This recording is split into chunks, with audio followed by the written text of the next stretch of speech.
We've heard it said that the body is a temple to be cared for in the service of God. But just how seriously do we take the care of this temple? Divine Prescription today on the Light of Unity.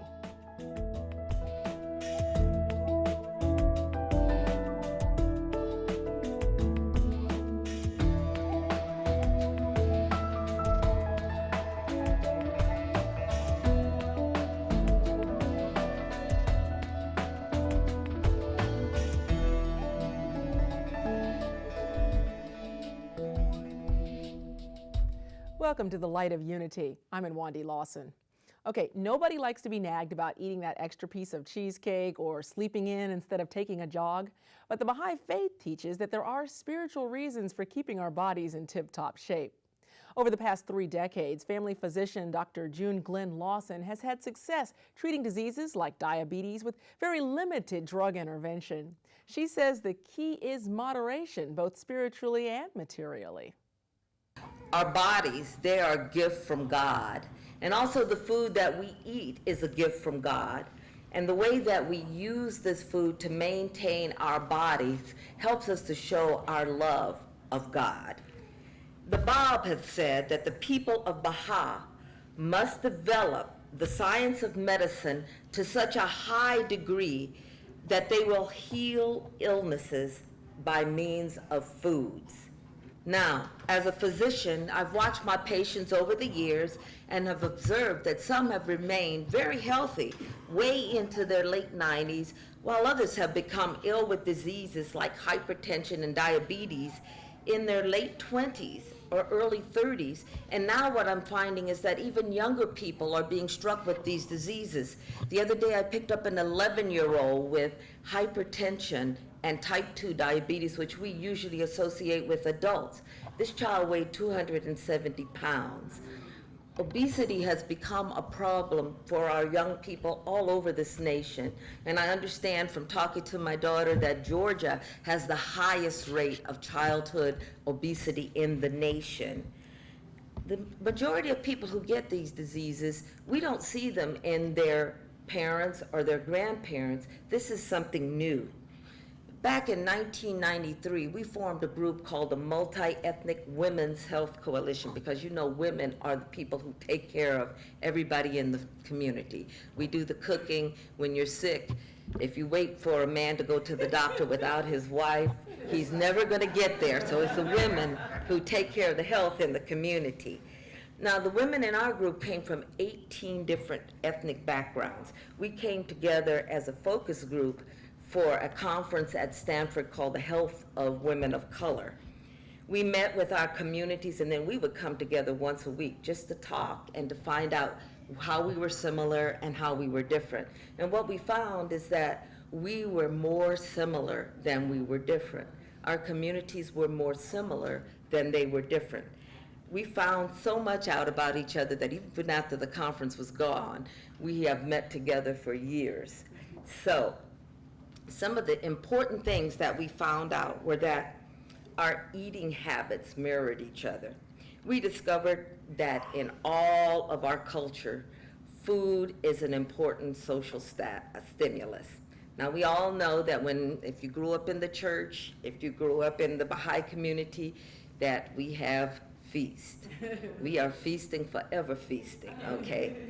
And when you get ready for these community gatherings when we're going to feast, women cook a lot of foods. Mostly they cook like cakes and pies and rich casseroles and things like this. And they bring them to the affairs, which is a token of love from women to the community. But what we also found, and something that we have tried to preach over the years, is, you know what? In all of our communities, there are healthy foods that we could bring to these affairs. Vegetables and fruits and things like this instead of cakes and pies. I know we all love our cakes and pies, but when we come to these affairs, we want to put our best foot forward. So we bring calorie-laden, rich foods to share with everybody. In fact, I was working with a group that was feeding the homeless, and we had this debate because what they were giving the homeless for breakfast, and many of them were diabetic, hypertensive, with all kinds of stuff, were cinnamon rolls. And so, so I talked to this one doctor who said, well, you know, that's a comfort food, and these people don't get much in this world, so we should give them a comfort food.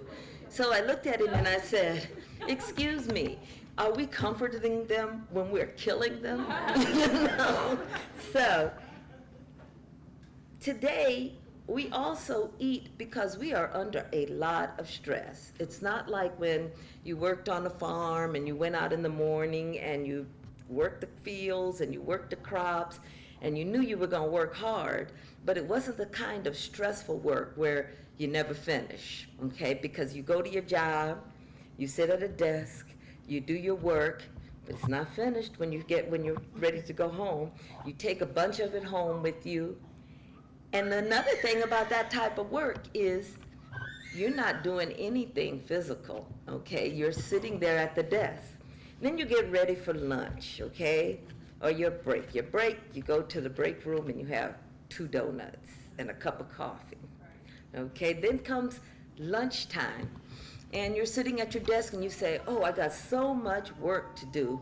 I'm going to call out for some food. So you don't even get up from your desk to walk out to get your food. You pick up your telephone and you say, hello, could you deliver me a 12-inch pizza with the works?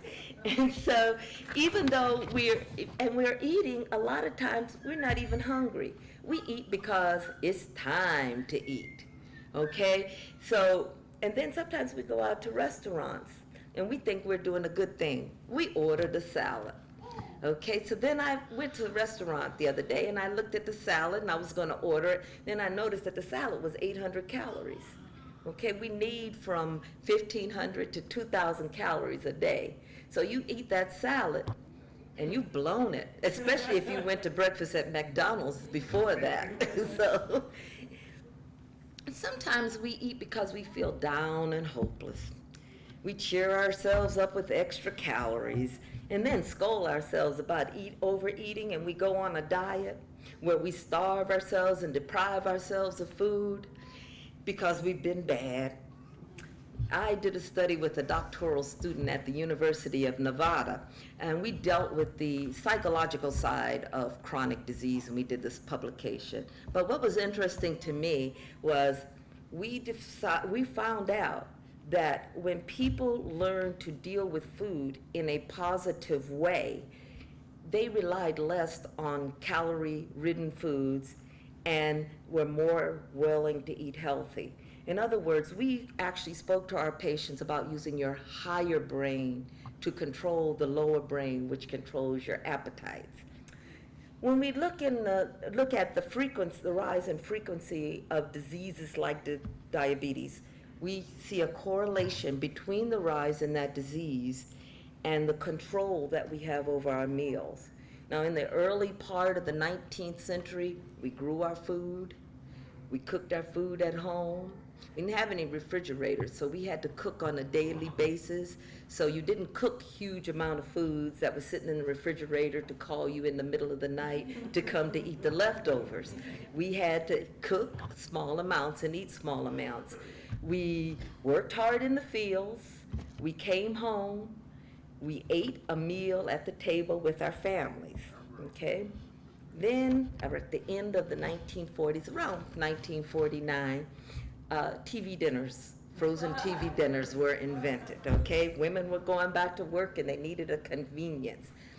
What they did, the makers of these TV dinners did, though, was that they noticed that people will buy your product better if it's full of fat, salt, and sugar.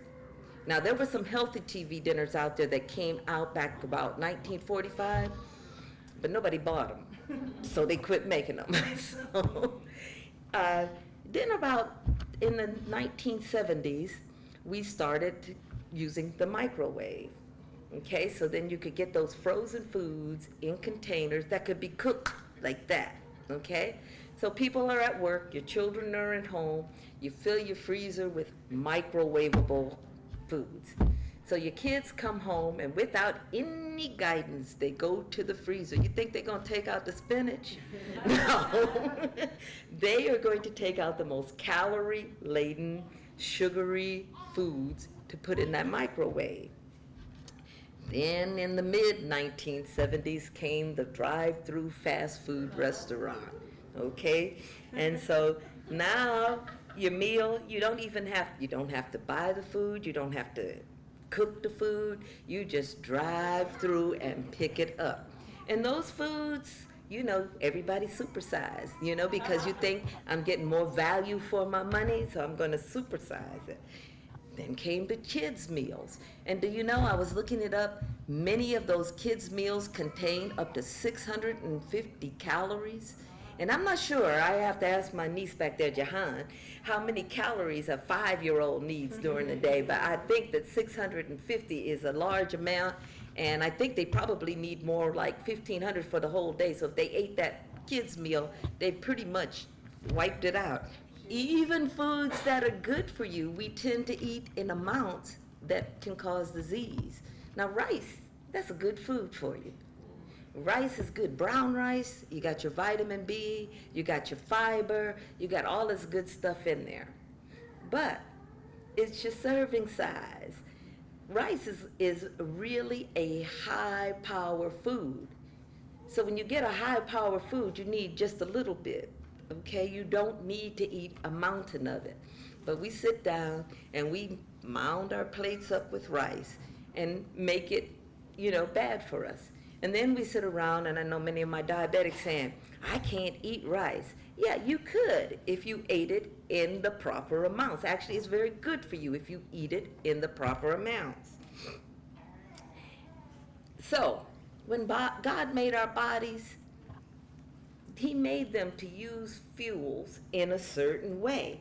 We're made perfectly. So if we eat our foods in the right way and we exercise in the right way, we live perfectly within our bodies. I'm going to use an analogy of an automobile. When you drive your car, you need good fuel, okay?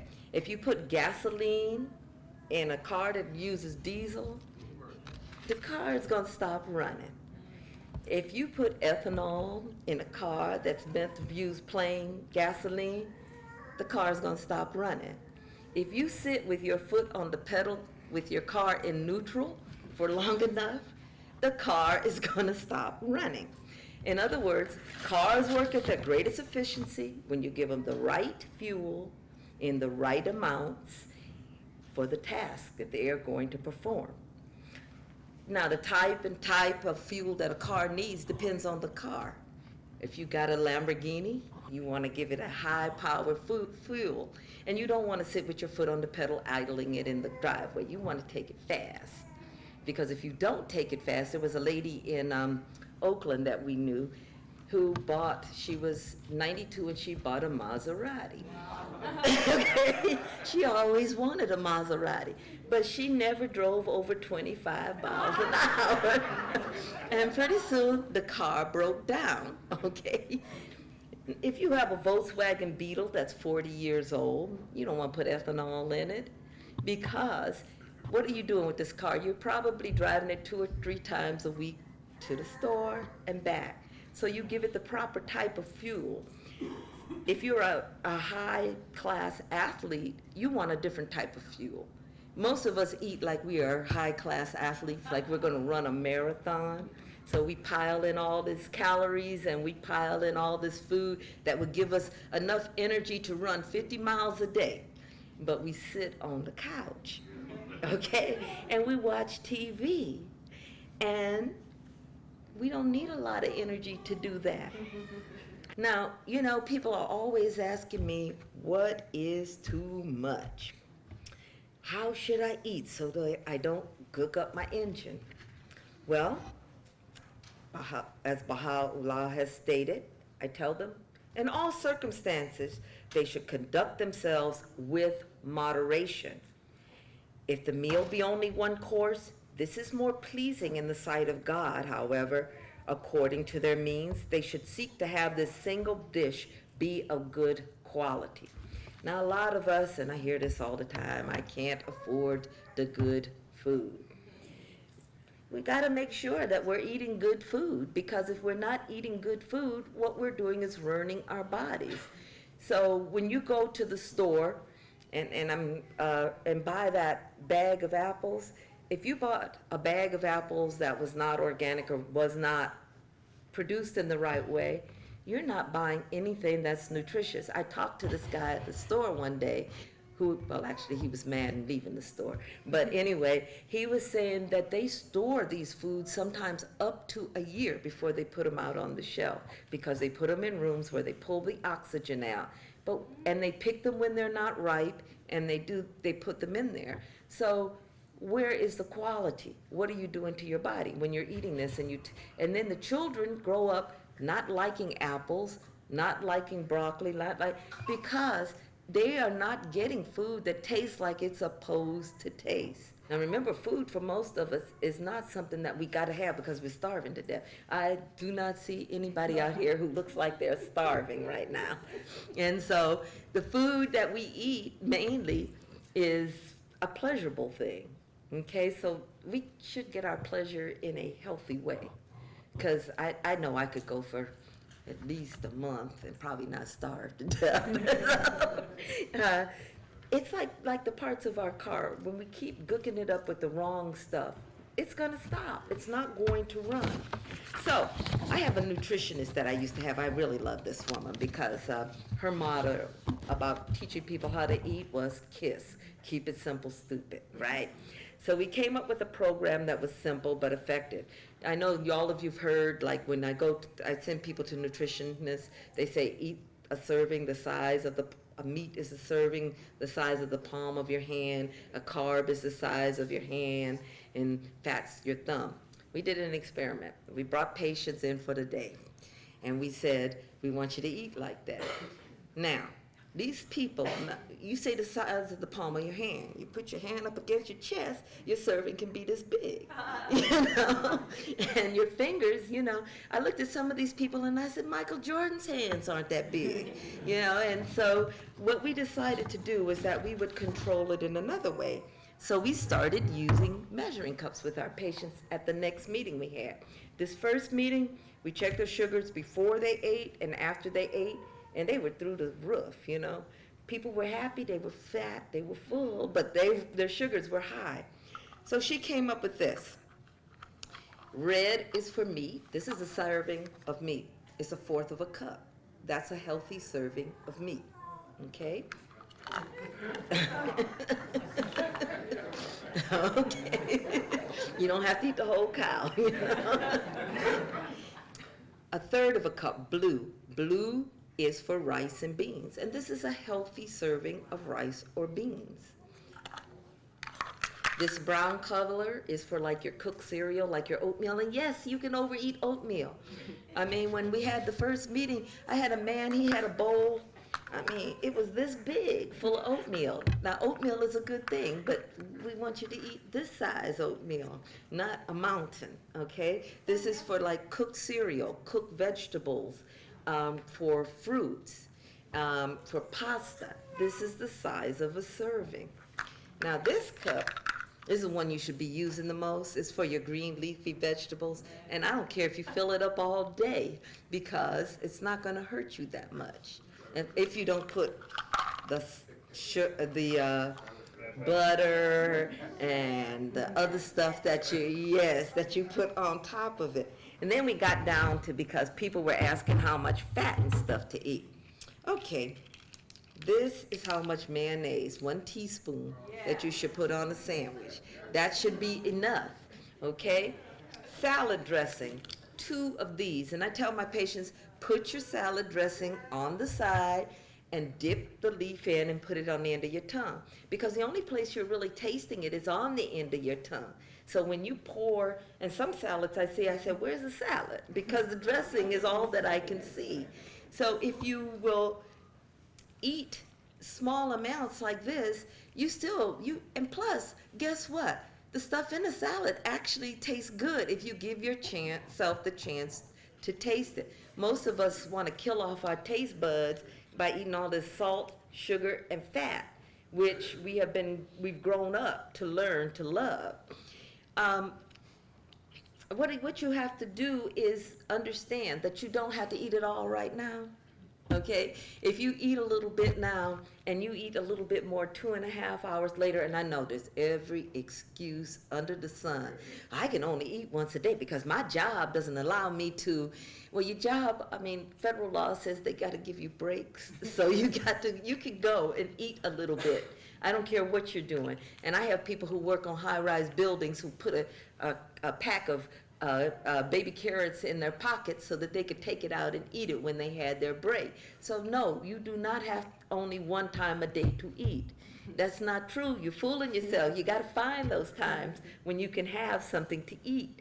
So about every 2.5 hours, if you eat a little bit, what you'll find is that you feel better and you feel healthier because your body's not doing this yo-yo thing and you're not starving to death. I really believe that when you work with people, you have to work with them early. And one of the things that's really troubling me now is looking at our children and how they're being fed. Now, I work up on the Indian reservation, and obesity there, 60% of the children are obese. And I'm seeing, like I said, 11-year-olds weighing 270 pounds, and little babies who are less than a year old weighing 50 pounds, and things like this. And so what we have is a program now that we are dealing with nutrition in the youth. Because when we look at their grandparents, and I look at their grandparents, I walk around the rancheria, that's what we call the reservation where I'm working, and the older people are healthier than the younger people. And when I talk to some of the older people, they say they eat the old way. And what they're eating is high fiber, high vegetables, and they're not eating big piles at one time. And plus, the older people walk everywhere. So I see these 95, 96-year-old women walking, but they go, they exercise, they have their own little restaurant where they fix their healthy Indian tacos with beans and lettuce, and it's really good. And they, and they're always running around. I mean, really, running around, it can run you over. This is their territory, you better get out the way, But then I look at the children, and I look at the youth, and they're running way down the street to McDonald's, and all of this is new in this area, McDonald's and Kentucky Fried Chicken, and they're all so proud that they've got the Pizza Hut there now and all of this stuff. And we look at these kids, and there's no way that they're going to live the long lives that their grandparents and their great-grandparents are living. I mean, because I look at some of these women who are 92, 93 years old, and they walk miles. And we tend to think, well, as you get older, you need to, as my mother says, sit on it. No, you need to get up and move it, because that's what's going to keep you from being ill.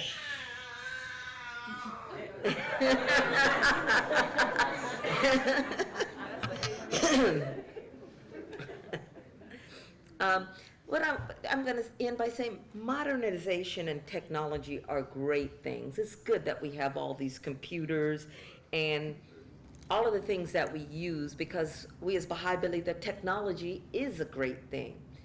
But God has given us technology. It's up to us to use that in the right way. We can't use technology as an excuse for not doing those things that we know are good for us, like exercising.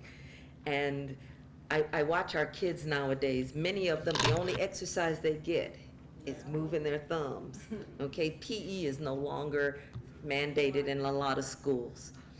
And so we wonder, and then we sit around and we have big committees that meet about the health of our children. Well, put them in a PE class, take them off the computer and let them run, because that's what they need to do. I ask kids, right now they started a project at the reservation where they're teaching kids the native dances. That's one of the healthiest things that they could do for the kids, because kids like to dance, so teaching them the dances is a healthy thing to do. And we've been fighting, and I've been fighting over and over again, to teach them that when we have these meetings, let's have healthy foods for our families and for our children. And it's starting to come around, and they're starting to do that.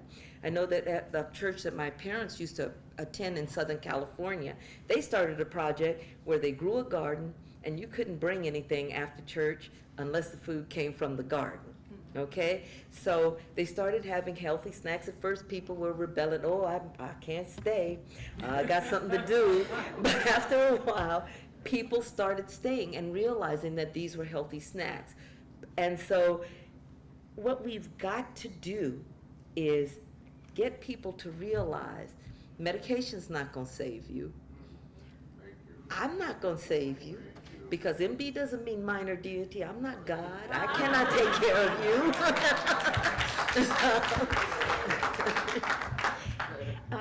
I write a lot of prescriptions for people, but I try to get people to live their lives in a way so that they don't need prescriptions. I had a lady come in the other day on 27 different medications. Now, mind you, she's a little off, and when I take medications away, she goes to another doctor and gets some more because she believes she needs to be on 27 medications. But she believes that instead of dieting and exercising, these pills are going to save her.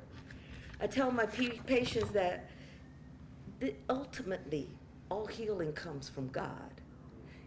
But you have to follow that path that God intends for you to travel in order to achieve wellness. And this path is all set out for you. When you read the teachings, when you read everything, if you listen, and if you even sit down and listen to what your body tells you, God is telling you, you have to eat well. Now, I'm a doctor, so I give out prescriptions. How many of you feel better when you leave the doctor's office with a prescription? I have a very hard time when people come in to see me and they say, I'm sick. And I say, well, you got a virus. There's, tincture of time will take care of it. I need a prescription. And they'll go down the street and go to another doctor and get an antibiotic. But we are here with a divine prescription from God.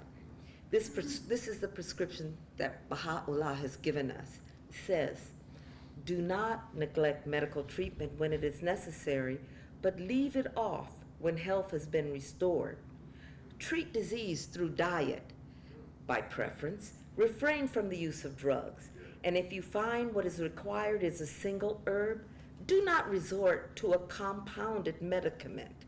Abstain from drugs when health is good, but administer them when necessary. Now, that's the prescription for good health. Words of wisdom. I don't just say that either just because Dr. June Glenn-Lawson is my mom, but mothers do know best. Of course, if you'd like to learn more about the Baha'i Faith, well, we're always here to answer your questions. Simply call 1-800-22-UNITE or go online to Baha'i.us. I'm Wandi Lawson, leaving you with one of the key teachings of the Baha'i Faith. So powerful is the light of unity that it can illuminate the whole earth. We'll see you for another edition of the Light of Unity.